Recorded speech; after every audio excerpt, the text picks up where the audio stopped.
Hey art clubbers! Okay, if you've reached this point, that means you've done your crust, you've cut out all your pieces, and now you're ready to tack them on.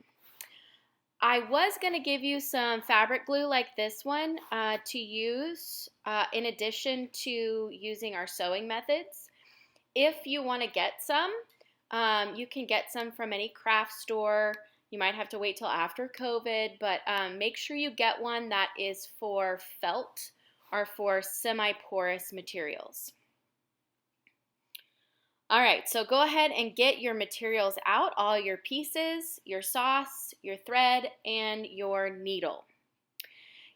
I usually like to start tacking by wrapping my thread around maybe 3 or 4 times and using just a little bit less thread than I did before, just so that it doesn't get bunched up or knotted in the back as I'm going. So remember, if you need a hot dog, go ahead and get a hot dog, thread your needle.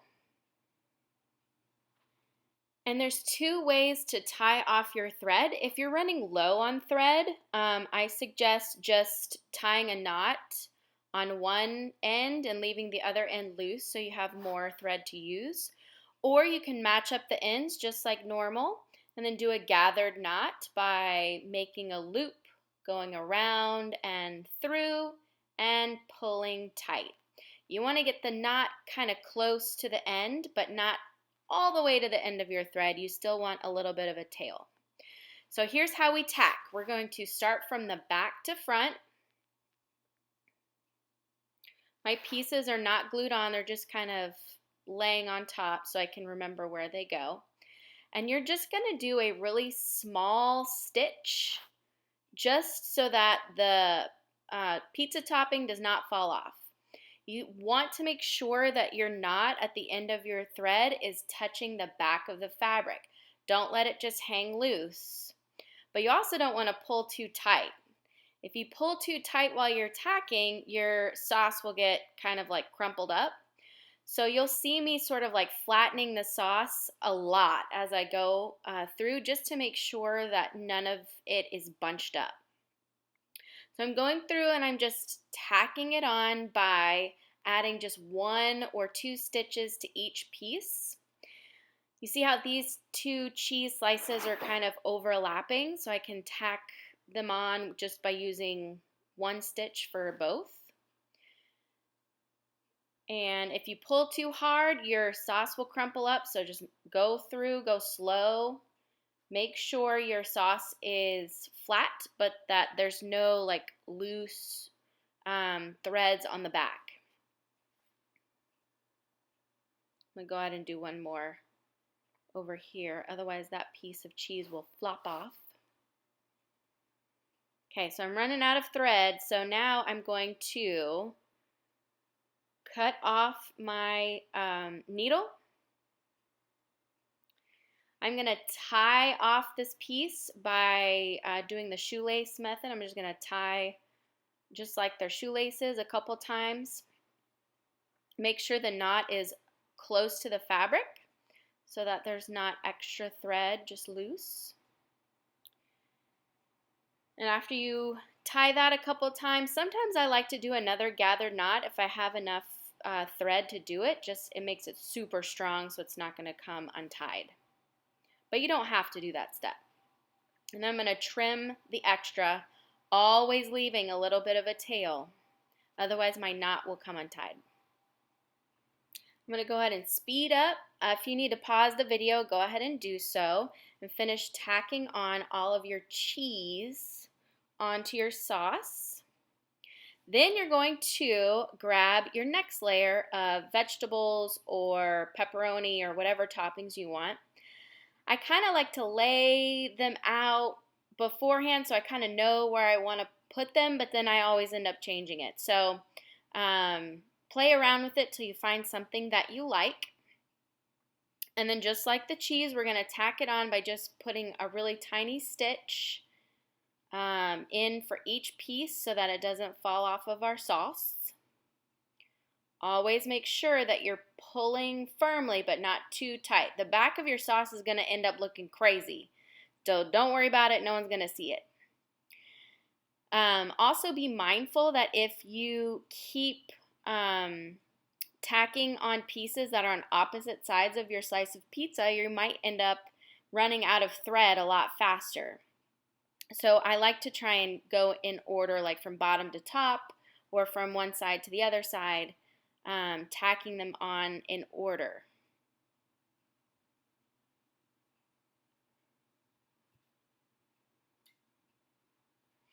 Now, if you want to do eyes, like I did, I've got 3 parts to my eye. I've got the whites of the eye, the iris, which is the color part of the eye, and then the black part, which is the pupil. And I thought it was so funny that this bell pepper piece looked like an eyebrow. So I'm going to probably put that there. Maybe have another funny eyebrow at the top.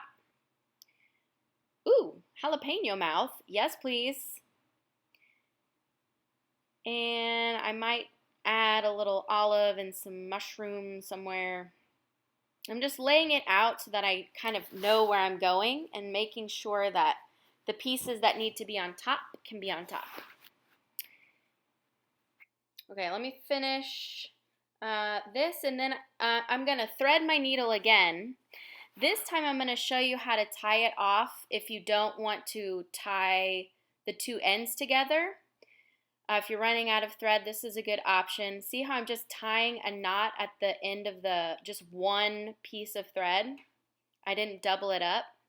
The tricky part with this is you have to get a knot that's big enough so that it doesn't go through the fabric, which means you kind of have to be good at putting your knots on top of each other. See how I did like 3 knots in a row?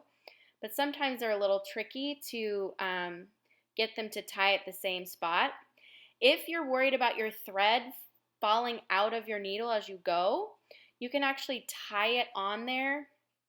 Although a lot of times it's fine to not have to tie it. So just play with it and see what works best for you. Now, I'm actually tacking several layers on at a time.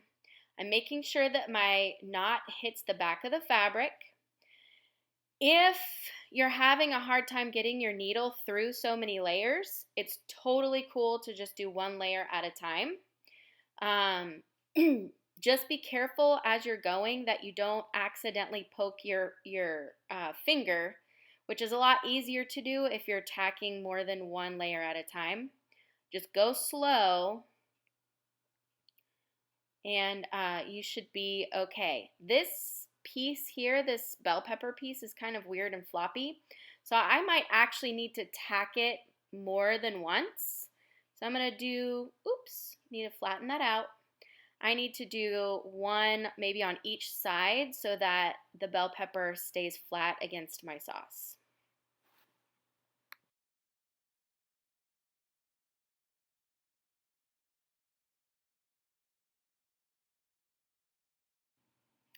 All right, the back of your sauce looks crazy with thread. The front probably looks super cute right now.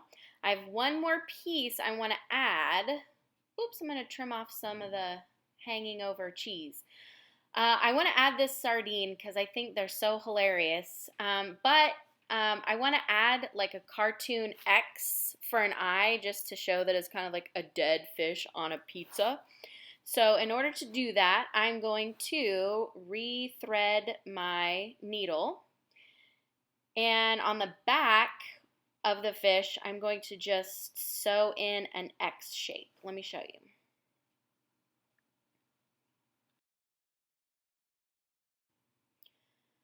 Now, the tricky part with putting this on your fish is it's a really small piece of fabric. Please go slowly and make sure you're not about to sew into your finger because that hurts. Trust me, I've done it many a time. So I just did a 1 stitch at an angle, and I'm going back through really slowly and carefully to create the X for the eye Of course, this is optional. You don't have to do this, but I thought it was so funny. So I'm going to do mine like that. Of course, when you're trimming it off, make sure to leave a tail just like always. Otherwise, your stitches might come undone, just like your knot. I'm actually going to see if I can tack it on without tying it off at all. Let me see. So I still have the thread from the eye on there. I'm going to hold it down and then actually send my needle through the sauce. That way the eye is tacked down. I'm going to add one more stitch.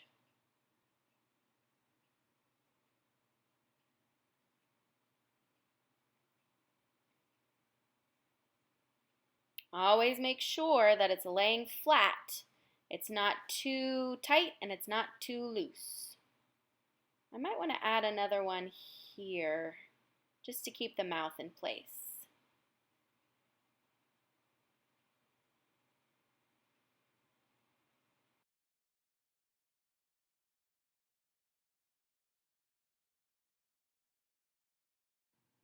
All right, now that we've finished tacking on all of our toppings, I'm going to teach you how to do what's called a hidden stitch so that we can add our sauce onto our crust.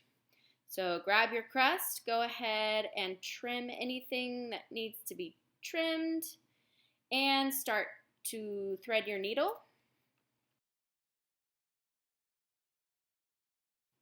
Okay, lay your sauce on top of your crust exactly where you want it to go. Start with one corner and you're going to go in a little bit from the edge of the sauce and then pick up your fabric crust with your needle, and then we're going to tack on the sauce just like we tacked on the pieces. Now see how my crust, when I lay it flat, it's going to cover that stitch. I don't want to sew through the entire crust because then the back of my pizza will look really weird. So I just need to sew on this first layer of felt right here. So you're going to have to keep flipping the sauce back and forth so you can see where to put your stitches. And I just did like 2 stitches to tack it on. And then I'm going to go all the way around the edges, doing hidden stitches slightly inside of the edge of the sauce just to tack the sauce on. My advice is to go really slow and make sure before you add any stitch that it's in the right spot and your sauce is in the right spot as well, because it's easy for the sauce to kind of move around if you're flipping it up and down to see underneath. And I always, because it's a softie, I always sort of like lay it flat to make sure that my thread isn't too tight and it isn't too loose.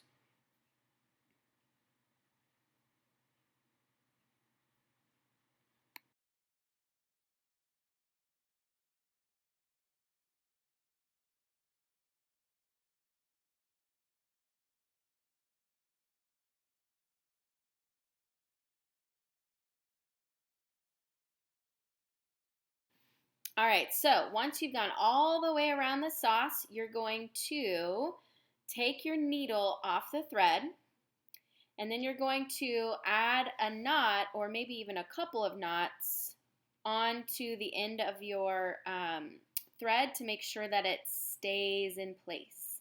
So I'm going to peel this back and do my loop around and pull. And I sort of use my fingers to keep the knot as close to the fabric as I can. And then if you've got a giant tail like this, just trim it and you can tuck the rest of the tail underneath the sauce, and voila! There you go. You've got your slice of pizza. Now, if you have glue, fabric glue, this is a good time to just go around the edges and add some glue just to make the sauce a little bit sturdier onto your crust. Of course, this is totally optional. If you don't have glue, don't sweat it. Oh, also, I wouldn't try using school glue because it's just not strong enough and the fabric kind of soaks it up and it gets kind of weird. So use fabric glue specifically for felt. If you have a hot glue gun, you could use that as well, although it kind of leaves some really thick glue, like it's like a hard substance in your softie. So you have to decide if you want to do that or not. All right, now we are officially finished. Take a look at your slice of pizza. Oh my goodness. I want to see pictures. This is good pizza. So good. I want to see pictures of what you guys have made. So send them to me on Dojo or however you want to get them to me. I would love to see your creations. I'm sorry we couldn't do art club in person, but I'm so proud of you guys. Your pizzas look awesome.